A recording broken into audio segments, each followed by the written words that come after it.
Aarna degree college के YouTube platform पे आप सभी का स्वागत है। आज अपन बीए पार्ट थर्ड का जो पर्यावरण भूगोल है उसका एक नया चैप्टर है पारिस्थितिकी इकोलॉजी। इसके विषय में एक क्लास रहेगी आज। सबसे पहले अपन ये जानने की कोशिश करेंगे कि जो पर्यावरण है या पारिस्थितिकी है वो पारिस्थितिकी का इतिहास क्या रहा है। उसके अगले फेज में अपन पढ़ेंगे कि पारिस्थितिकी का जो मीनिंग है, जो अर्थ है वो क्या है और कौन कौन से ऐसे विद्वान हुए हैं जिन्होंने पारिस्थितिकी के ऊपर अपने विचार है वो व्यक्त किए, चाहे वो परिभाषा के माध्यम से हो या अपनी किताबों के माध्यम से हो या अपने लेखों के माध्यम से हो। तो कुल मिलाकर ये जो क्लास है वो पारिस्थितिकी क्या है, इकोलॉजी क्या है, उसके ऊपर रहने वाली है। तो सबसे पहले अपन ये बात करेंगे कि वर्तमान का जो ये दौर है वो पर्यावरण की दृष्टि से अगर देखा जाए तो बहुत इम्पोर्टेंट है।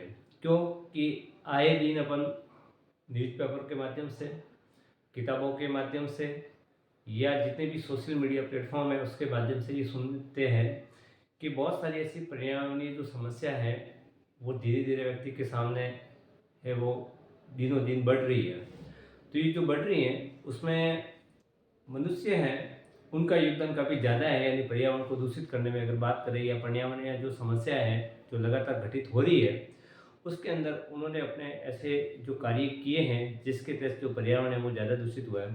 तो वर्तमान में इस पर्यावरणीय जितना भी पर्यावरण है उसको शुद्ध के रूप में बनाए रखना, पर्यावरण को दूषित होने से बचाना, इसके लिए एक विषय के रूप में अगर देखें अपन पारिस्थितिकी तो एक बहुत जो अपन कहते हैं वाइल्ड जो विषय है, वाइल्ड जो सब्जेक्ट है उस रूप में है। तो अपन कंटिन्यू इस क्लास को करते हैं। तो देखिए जैसे भी आपको ब्लैक बोर्ड के माध्यम से दिख रहा होगा कि पारिस्थितिकी किसे कहेंगे, पारिस्थितिकी जो शब्द है वो क्या है और पारिस्थितिकी के अंदर किन किन चीज़ों का अध्ययन है वो क्या जाता है या इकोलॉजी क्या है।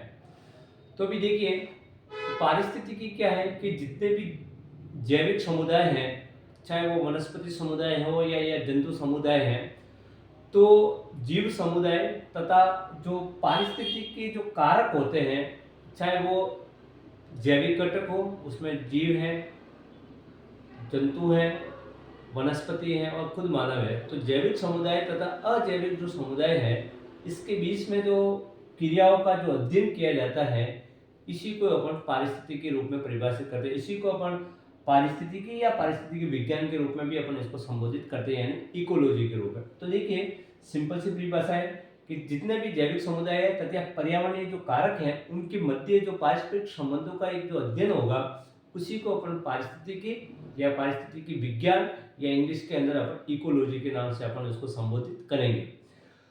दूसरे रूप में इसको इस तरह से भी समझा जा सकता है, यानी जो पारिस्थितिकी है उसको दूसरे रूप में अगर देखा जाए तो वो इस रूप में भी होगा कि जीव जो जंतु है, जीव जंतु का आपस में संबंध कैसा है और उन जीव जंतु का पर्यावरण के साथ जो संबंध है वो कैसा है, इनका जो अध्ययन किया जाएगा वो भी क्या कहलाता है, इकोलॉजी या पारिस्थितिकी कहलाता है। यानी जीव समुदाय का पर्यावरण के साथ कैसा संबंध है इसका जो अध्ययन है उस अध्ययन को अपन पारिस्थितिकी या इकोलॉजी के नाम से अपन उसको जानते हैं। दूसरी बात है कि जो इकोलॉजी है ये अपन वर्तमान में अपने सामने सर्वाधिक जो अगर कोई विषय आ रहा है तो वो पर्यावरण को लेकर है, पारिस्थितिकी को लेकर है या इकोलॉजी को लेकर है।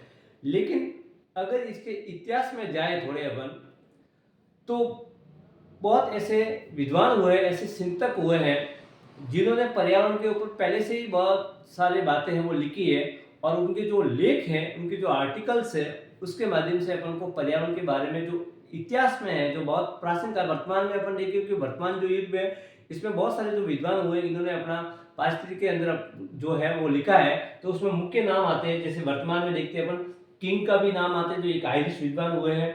इसके बाद अगर देखते हैं जो एक फ्रांसीसी जंतु विज्ञानी माने जाते हैं सेंट हिलियर, इन्होंने 1859 के अंदर जो इकोलॉजी शब्द है इस इकोलॉजी की जगह इन्होंने इथोलॉजी शब्द का प्रयोग किया है। यानी जो इकोलॉजी है इसकी जगह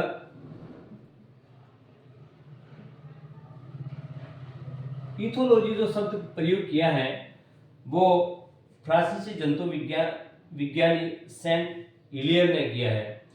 अब देखिए उसके बाद बहुत बड़ा नाम आता है जिसको अपन ये पारिस्थितिकी या जो इकोलॉजी शब्द दिया है इसको देने वाले जो साइंटिस्ट है उसमें नाम आता है जर्मन जीव विज्ञानी है अर्नेस्ट हैकेल, जिन्होंने 1859 के अंदर ये जो शब्द है वो दिया था इकोलॉजी। तो देखिए इससे पहले अगर अपन बात करें तो पारिस्थितिकी का जो इतिहास रहा है उस इतिहास में जो चिंतक हुए हैं, जो दार्शनिक हुए हैं, इसमें पहला नाम आता है हिप्पोक्रेटस और अरस्तु का। इन दोनों लोगों ने भी पर्यावरण के बारे में अपना जो है विचार वो व्यक्त किए लेखकों के माध्यम से। यानी अपन कहते हैं जो ऐसे प्राचीन यूनानी विद्वान हुए जिन्होंने भी पर्यावरण के ऊपर लिखा, उसमें दो बड़े नाम आते हैं हिप्पोक्रेटस और अरस्तु। इसके बाद एक तीसरा और नाम आता है थियोफ्रेटस।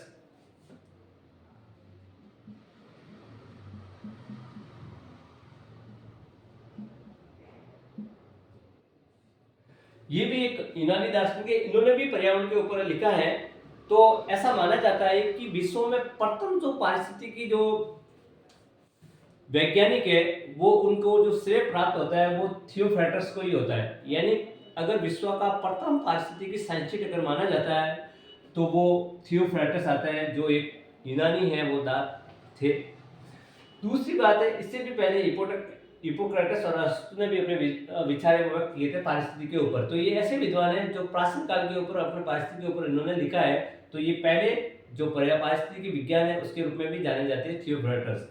उसके बाद वर्तमान में अगर पारिस्थितिकी के ऊपर किसी ने व्यवस्थित रूप से काम किया है तो उसमें पहला जो नाम आता है आयरिश विद्वान किंग का, जिन्होंने 1685 में वनस्पति जो जगत का विस्तार होता है उस वनस्पति जगत का जो विस्तार है तो उसमें पर्यावरण का जो योगदान है वो सर्वाधिक रहता है। यानी जो आयरिश विद्वान है उन्होंने पर्यावरण को इस तरह से समझाने की कोशिश की है कि अगर एक जीव जंतु का अगर विस्तार होता है तो वहाँ का जो पर्यावरण होगा वो बहुत बड़ा उसका योगदान रहता है। तो इसके ऊपर तो 1685 के अंदर इन्होंने इस बात को लिखा था कि जो जंतु जगत का विस्तार होता है उसके अंदर पर्यावरण है उनका बहुत बड़ा रोल रहता है। तो वर्तमान जो पारिस्थितिकी है उसमें जो प्रमुख नाम आता है काम करने वाले व्यक्तियों में या विद्वानों में तो आयरिश विद्वान किंग का नाम आता है जिन्होंने 1685 में अपने ये विचार है वो व्यक्त किए थे। दूसरा बड़ा नाम आता है फ्रांसीसी जंतु विज्ञानी है सेंट हेलियर, जिन्होंने 1859 में जो वनस्पति और जो जीव समुदाय है उनका जो पर्यावरण है उसके साथ संबंध कैसा है इसको समझने के लिए जो इकोलॉजी है वर्तमान में जिसको अपन इकोलॉजी बोलते हैं उस जगह इन्होंने इथोलॉजी शब्द का प्रयोग किया था। यानी जैविक समुदाय तथा पर्यावरण के मध्य संबंधों को दर्शाने के लिए, संबंधों का अध्ययन करने के लिए जो इथोलॉजी शब्द का प्रयोग किया था वो फ्रांसीसी जंतु विज्ञानी सेंट हेलियर था, जिन्होंने 1860 में किया था। कुल मिलाकर बात यह कि इकोलॉजी की जगह इथोलॉजी शब्द का प्रयोग करने वाले विद्वान कौन थे तो फ्रांसीसी विद्वान जंतु विज्ञानी सेंट हेलियर थे, जिन्होंने 1860 में अंदर इस शब्द का प्रयोग किया था, इस शब्दावली का प्रयोग किया था। इसके बाद में बहुत बड़ा नाम जो इकोलॉजी के अंदर इकोलॉजी शब्दावली को देने वाले जनक माने जाते हैं तो देखिए जो जर्मन जीव विज्ञानी माने जाते हैं अर्नेस्ट हैकेल, इन्होंने 1859 में और इन्होंने 1859 में से भी पहले जो चार्ल्स डार्विन की जो किताब थी ऑरिजिन ऑफ स्पीशीज से प्रभावित होकर, यानी जो जर्मन जीव विज्ञानी जैसे अर्नेस्ट हैकेल इसके ऊपर सर्वाधिक जो प्रभाव था तो वो जो चार्ल्स डार्विन थे उनके विचारों का था। उनकी जो किताब थी ऑरिजिन ऑफ स्पीशीज में तो उसके विचारों से प्रभावित होकर इन्होंने ये समझाने की कोशिश की है कि जो कोई भी जीव समुदाय होता है उसके ऊपर जो पर्यावरण है वो उसका प्रभाव ज़्यादा है। यानी दोनों का जो है अध्ययन किया जाएगा तो यानी जीव समुदाय उसका अध्ययन है वो पारिस्थितिकी के साथ ही किया जा सकता, उससे अलग किया नहीं जा सकता है। तो देखिए अब इन्होंने ये जो शब्द दिया था इकोलॉजी शब्द अर्नेस्ट हैकेल ने, तो इस शब्द का जो इतिहास इस तरह से रहा है कि यानी अभी जो अपन का सब्जेक्ट भी है कि इस जो इकोलॉजी उसका क्या मीनिंग होगा। तो देखिए जो इकोलॉजी शब्द है वो अंग्रेजी शब्द है, इंग्लिश शब्द है। ये जो शब्द बना है तो अर्नेस्ट हैकेल क्या कि जर्मनी के विद्वान थे तो उन्होंने जर्मन भाषा में इस इकोलॉजी के लिए आर्कियोलॉजी शब्द का प्रयोग किया है। तो ये जो आर्कियोलॉजी है वो जर्मन शब्द है। इस जर्मन शब्द है और ये जो भी आया है वो जो शब्द है ये ओकियोलॉजी है जो जर्मन भाषा का शब्द है वो ग्रीक भाषा के एक शब्द है ओकियोनोमिया। क्या नाम है? यानी जो जर्मन शब्द है वो इकोलॉजी जो शब्द बना है वो ग्रीक भाषा का एक शब्द है ओकियोनोमा। इस ओकियोनोमा जो शब्द है उससे बना हुआ, इसलिए ओकियोनोमा ये दो शब्दों से बना हुआ है। ओकियोस, ओकियस का अर्थ होता है आवास या जिसको अपन इंग्लिश में बोलते हैं हैबिटेट। तो यानी जो भी जीव समुदाय होता है उसका जो निवास स्थान है उसको अपन एक आवास के रूप में मानते हैं, तो वो हैबिटेट शब्द का इसमें यूज होता है। उसके बाद दूसरा है यानी ये जो शब्द है वो प्रभावित है लोगोस में, यानी ओकियो लोगोस से है, यानी इसके अंदर ये ओकियोनोमा शब्द है वो समाहित है। और लोगोस का अर्थ होता है ग्रीक भाषा के अंदर अध्ययन करना, यानी टू बी स्टडी, यानी कोई भी जीव समुदाय या पादप समुदाय है उसके आवास का अध्ययन करना इकोलॉजी कहलाता है। या जो ये शब्द है इकोलॉजी वो ग्रीक शब्द के ओकियोनोमा से बना, और इसमें एक शब्द और है इकोलॉजी और इकोनॉमी, यानी अर्थशास्त्र का इकोनॉमी और पारिस्थितिकी का इकोलॉजी, ये दोनों शब्द है वो ग्रीक शब्द ओकियोनोमा से बना हुआ है, जिसका अर्थ होता है किसी भी जो समुदाय है या स्पेशली जो जीव समुदाय है उसका जो आवास है उसका अध्ययन करना है वो होता है। तो ये इस शब्द का अर्थ होता है, मतलब जो इकोलॉजी है वो शब्द कौन सी भाषा का है और इसमें जर्मनी के अंदर इसमें कौन सा शब्द यूज हुआ है, और ये जो ओकियोलॉजी है वो कौन सी भाषा से ये शब्द आया है। तो ये ओकियोनोमा की जो ग्रीक शब्द है उससे ये जो इकोलॉजी है वो बना हुआ शब्द है। और ये जो है ये जो शब्दावली प्रयोग की है वो जर्मन जीव विज्ञानी अर्नेस्ट हैकेल ने की थी, और 1859 में यानी इकोलॉजी है वो पहली बार इस शब्दावली का प्रयोग किया था, तो अर्नेस्ट हैकेल ने 1869 में किया था। उसके बाद अगर आगे बढ़ते हैं कि ये जो पारिस्थितिकी है इस पारिस्थितिकी के अंदर किन किन चीजों का अध्ययन होता है, तो देखिए जो भी जीव है उस जीवों का इसके साथ अध्ययन किया जाता है। उसके बाद जो जनसंख्या होती है चाहे किसी भी जीव समुदाय की हो या पादप समुदाय की, उसका अध्ययन किया जाता है। और जो जैविक समुदाय है चाहे वो पादप समुदाय हो या जंतु समुदाय है उसका इसके अंदर अध्ययन किया जाता है, या मानव समुदाय भी हो सकता है।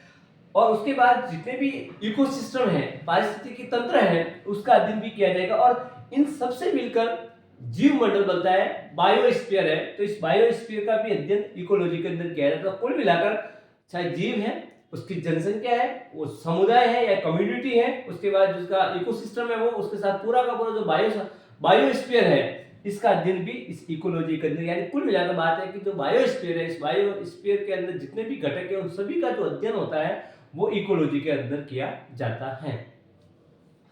अब देखिए जो ये इकोलॉजी है ये अलग अलग विद्वानों के द्वारा इसको अलग अलग रूप से अलग अलग ढंग से परिभाषित किया है, अलग अलग लोगों ने इसके ऊपर अपने अलग अलग विचार है वो रखे हुए हैं। तो उसमें जो प्रमुख रूप से जो विद्वान माने जाते हैं जिनकी परिभाषा है वो सर्वाधिक विश्वसनीय मानी जाती है, इसमें पहला नाम आता है ईपी ऑडम का नाम आता है, दूसरा नाम आता है वार्मिंग का नाम आता है, तीसरा आता है ग्रिफिथ टेलर का नाम आता है, उसके बाद पीटर हेगेट, और अंतिम जो बड़ा नाम आता है चार्ल्स एल्टन का नाम आता है। और जो अपन निकेती जो शब्द पढ़ते हैं पारिस्थितिकी के अंदर या निषेध शब्द पढ़ते हैं, या पारिस्थितिकी निकेत शब्द क्या होता है, एक जो विशेष समुदाय का जो निवास स्थान होता है उसको निकेत है। तो इस निकेत शब्द का पहली बार जिस विद्वान ने प्रयोग किया है पारिस्थितिकी निकेत का वो साल एल्टन ने किया है। किसने किया है? साल एल्टन महोदय ने पारिस्थितिकी निकेत शब्द का प्रयोग किया है।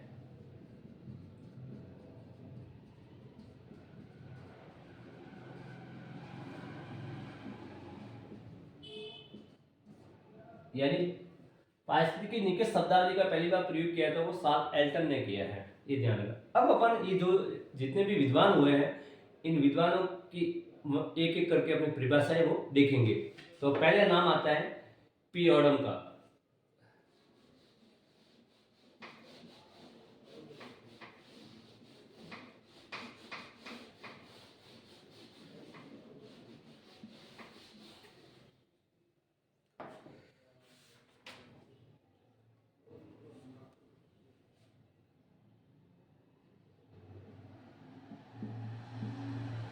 पहले इसका थोड़ा सा परिचय पढ़ लेते हैं। ये एक अमेरिकी पारिस्थितिकी वैज्ञानिक थे।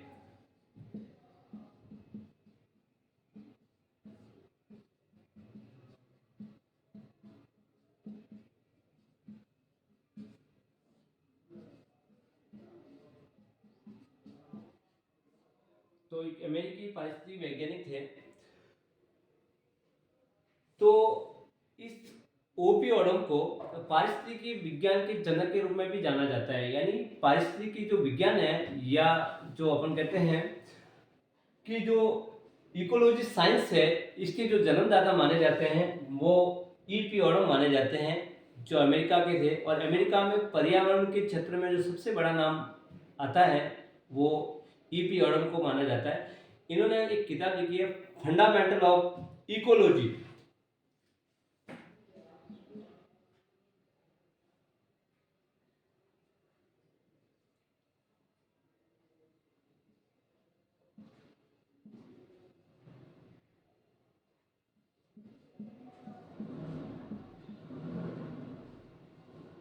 इनकी किताब का नाम है ईपी ओडम की फंडामेंटल ऑफ इकोलॉजी। यानी फंडामेंटल ऑफ इकोलॉजी है, उन्होंने 1953 के अंदर ये पब्लिश की थी, 1953 के अंदर। तो फंडामेंटल ऑफ इकोलॉजी है जो ईपी ओडम की किताब है।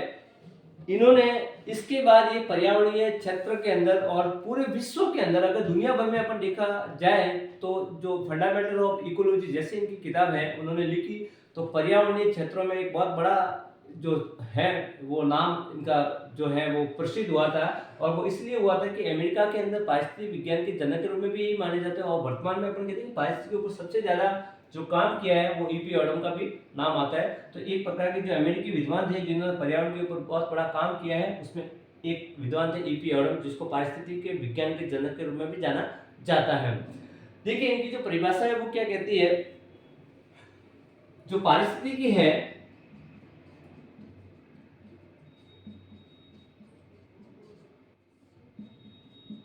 जीव अथवा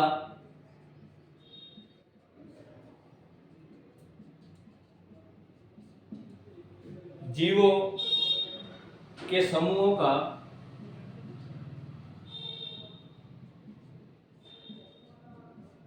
वातावरण के साथ संबंधों का अध्ययन है।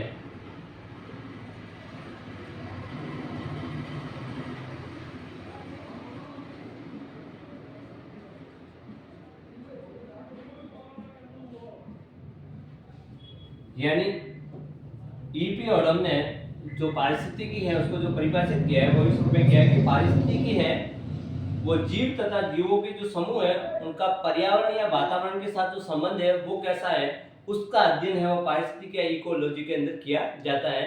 तो जो भी जीव समुदाय है उनका पर्यावरण के साथ संबंध कैसा है, इसका जो अध्ययन किया जाता है वो पारिस्थितिकी के अंदर किया जाता है। ऐसी परिभाषा है वो ईपी ओडम महोदय ने दी है। दूसरा नाम आता है वार्मिंग का।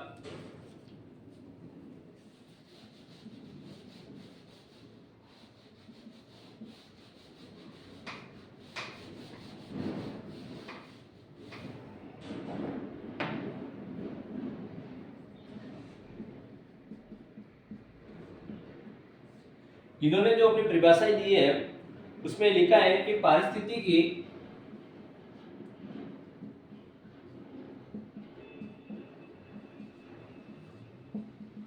जीवों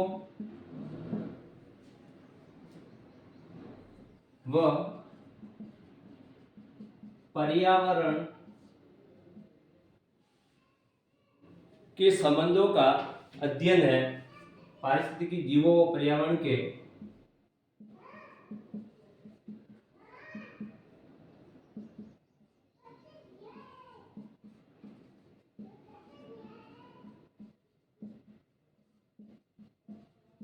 यानी इन्होंने भी लगभग ईपी ओडम से मिली जुली परिभाषा दी है। वार्मिंग महोदय ने भी कि पारिस्थितिकी है वो जीवों तथा पर्यावरण का जो संबंध है उसका क्या है, अध्ययन है।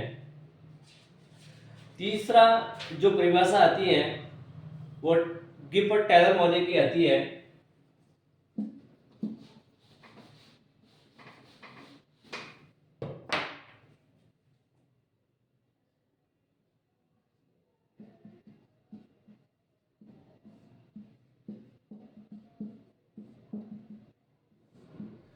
इन्होंने जो पारिस्थितिकी या इकोलॉजी को जो परिभाषित किया है, पारिस्थितिकी में जीव जंतुओं व पर्यावरण के साथ जो संपूर्ण संबंधों का अध्ययन किया जाता है। जो पारिस्थितिकी है,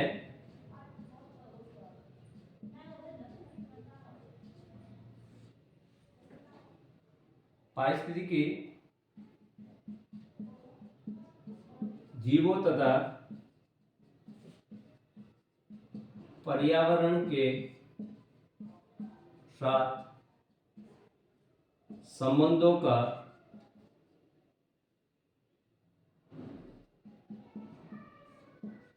संपूर्ण अध्ययन पारिस्थितिकी जीवों तथा पर्यावरण के साथ संबंधों का संपूर्ण अध्ययन है।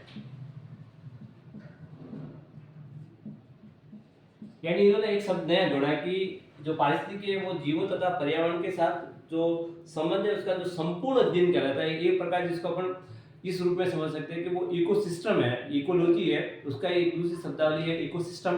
तो पूरा का पूरा जो तंत्र है उन तंत्रों का ही अध्ययन है वो क्या कहलाता है, इकोलॉजी कहलाता है या पारिस्थितिकी कहलाता है। ऐसा कौन कहता है, गिलबर्ट टेलर महोदय कहते हैं। अगली जो परिभाषा आती है पीटर हैगर्ट की, जो बहुत महत्वपूर्ण परिभाषा है और बार बार रिपीट है वो होती रहती है एग्जाम की दृष्टि से अगर देखा जाए तो।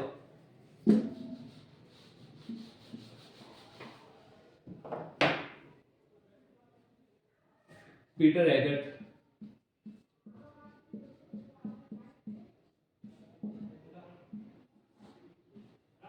पारिस्थितिकी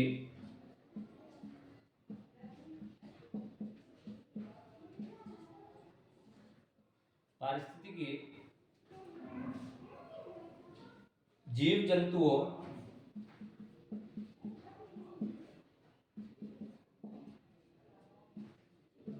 पारिस्थितिकी जीव जंतुओं तथा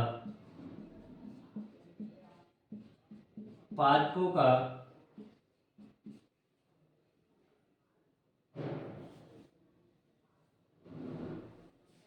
पर्यावरण के साथ संबंधों का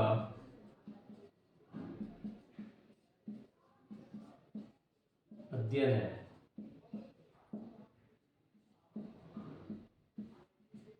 यानी पीटर हैगर्ट क्या बोलते हैं, इन्होंने एक नया शब्द इसमें डाल दिया, पादप। तो पारिस्थितिकी है वो जीव जंतु तथा पादपों का पर्यावरण के साथ जो संबंधों का अध्ययन है वो क्या कहलाता है, पारिस्थितिकी कहलाता है, इकोलॉजी कहलाता है।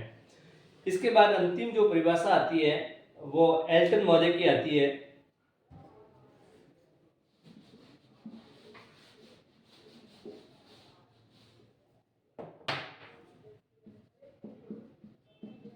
Charles Elton.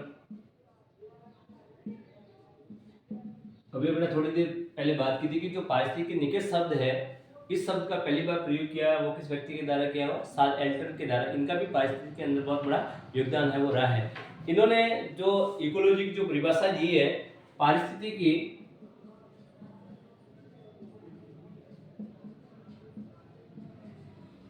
वैज्ञानिक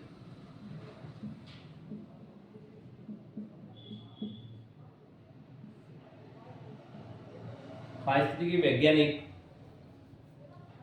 प्राकृतिक इतिहास है।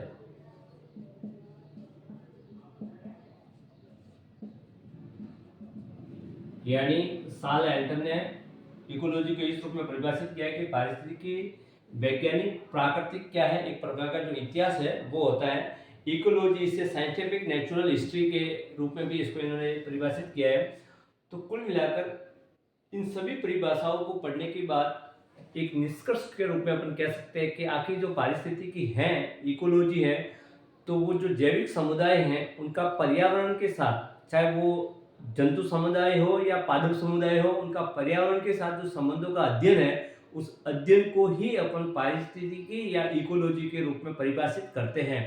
तो कुल मिलाकर बात यह है कि जितना भी जैविक समुदाय है वो पर्यावरण के साथ उसका संबंध कैसा है। जैसे अभी अगर अपन इतिहास में जाए तो पहले जमाने के अंदर या पूरा इतिहास के अंदर अगर बात करें इतिहास की, तो पर्यावरण का मानव के साथ संबंध था वो काफ़ी घनिष्ठतापूर्ण था। लेकिन जैसे जैसे मनुष्य ने अपने जो कार्य हैं, उनके जो औद्योगिक क्रिया हैं, उन्होंने जैसे-जैसे आगे संपन्न करना शुरू कर दिया, तो मानव का जो पर्यावरण के साथ जो संबंध है, वो लगातार बिगड़ता रहा है। तो इसी को लेकर ही यानी ये जो बिगड़ा हुआ संबंध है, इसको जानने के लिए ही वर्तमान में जो पर्यावरण है, जो एनवायरनमेंट है, ये एक महत्वपूर्ण विषय के रूप में उभर रहा है। तो जैसे अपनी अगली क्लास होगी, अपन एक नए चैप्टर के साथ शुरू होंगे। तब तक के लिए थैंक यू सो मच।